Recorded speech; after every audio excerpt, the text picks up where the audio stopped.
मंडळी, आज चतुर्थी आहे आणि आता ह्या ऑस्ट्रेलियामध्ये मोदक कसे बनवू मी, असा प्रश्न पडलाय मला. चला बघूया, शोधू एखादं दुकान.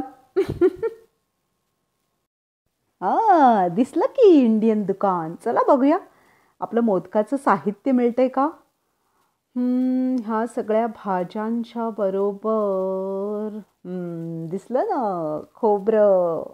आता आपल्याला गूळ हवाय, पण मला हवा तसा गूळ इथे मिळतोय का बघूया.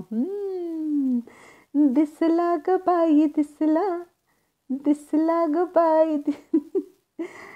पीठ मिळालं, वेलची पण, आणि जाता जाता नारळ पण मिळाला, पण माझ्याकडे वेळी कुठे आहे. असो, तर आता चालत चालत निघाल, इथे चालतच जावं लागतं बाबा. आणि मग घरी येऊन बनवले की मस्त मोदक. गणपती बाप्पा मोरया, मंगलमूर्ती मोरया.